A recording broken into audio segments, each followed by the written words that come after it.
Di dalam salah satu majelis, Habib Rizik pernah menyampaikan dalil tentang perintah untuk selalu berpegang pada kebenaran dan menjauhi kebohongan, sesuai dengan Al-Quran Surah Al-A'raf ayat ke-168, yang artinya Allah SWT berfirman, "Dan janganlah kamu campur adukan yang hak dengan yang batil, dan janganlah kamu sembunyikan kebenaran, sedangkan kamu mengetahui."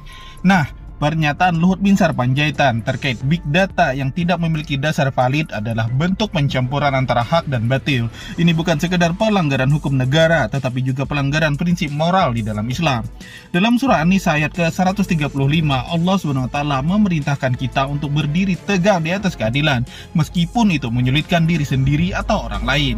Allah berfirman, yang artinya, "Wahai orang-orang yang beriman, jadilah kamu penegak keadilan, menjadi saksi karena Allah, walaupun terhadap dirimu sendiri atau terhadap kedua orang tua dan kaum kerabatmu." Artinya, jika seorang pejabat tinggi seperti Luhut Bin Sarpanjaitan melakukan kebohongan publik yang meresahkan masyarakat, maka dia termasuk yang diperingatkan di ayat tersebut. Rasulullah SAW bersabda dalam sebuah hadis riwayat Bukhari dan Muslim yang berbunyi, "Barang siapa di antara kalian melihat kemungkaran, maka hendaklah ia mengubahnya dengan tangannya. Jika tidak mampu, maka dengan lisannya. Dan jika masih tidak mampu juga, maka dengan hatinya. Dan itulah selemah-lemahnya iman." Selamat datang di channel ini, tempat kita membahas isu-isu penting bangsa dengan sudut pandang yang kritis, berbasis fakta, dan berdasarkan referensi dari para ulama. Hari ini kita akan mengulas sebuah topik sensitif namun relevan. Mengapa Luhut Bin Sarpanjaitan harus diproses secara hukum atas pernyataan yang ia sampaikan pada tahun 2022?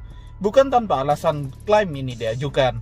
Ada bukti-bukti kuat, dampak nyata, dan pertimbangan hukum yang mendalam. Mari kita bahas bersama. Dulu pada tahun 2022, Luhut membuat pernyataan kontroversial bahwa big data menunjukkan 110 juta rakyat Indonesia menginginkan penundaan pemilu presiden dan pemilu legislatif 2024.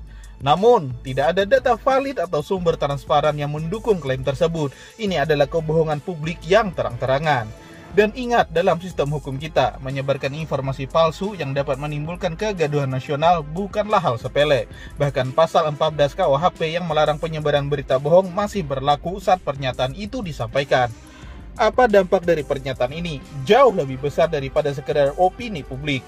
Klaim tersebut memicu kegaduhan nasional yang luar biasa. Demonstrasi besar-besaran digelar oleh masyarakat sipil yang menolak upaya penundaan pemilu. Tapi mari kita bicara soal korban nyata. Seorang anggota polisi gugur saat bertugas mengawal aksi demonstrasi di Kendari. Nyawa manusia hilang karena eskalasi situasi yang dipicu oleh pernyataan Luhut Bin Sarpanjaitan. Apakah ini bisa dibiarkan begitu saja?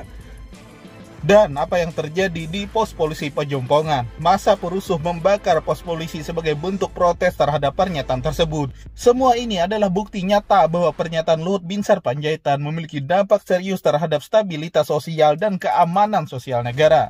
Sekarang mari kita lihat dari sisi hukum. Kelompok aktivis telah melaporkan Luhut Bin Sarpanjaitan ke Mabes Polri atas dugaan penyebaran berita bohong.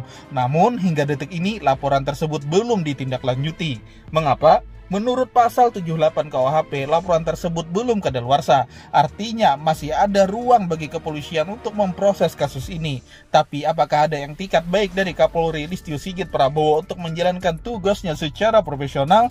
Sayangnya jawabannya masih sangat meragukan. Rekan-rekan sekalian, supremasi hukum adalah fondasi negara demokrasi.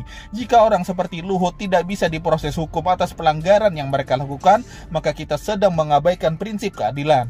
Bayangkan jika rakyat biasa melakukan hal serupa, menyebarkan informasi palsu yang menimbulkan kegaduhan nasional, pasti sudah diproses hukum tanpa ampun. Lalu mengapa ada standar ganda untuk pejabat tinggi negara seperti ini? Jika hukum masih memiliki nilai keadilan, maka Luhut Bin Sarpanjaitan harus diproses hukum dan mempertanggungjawabkan perbuatannya di hadapan pengadilan.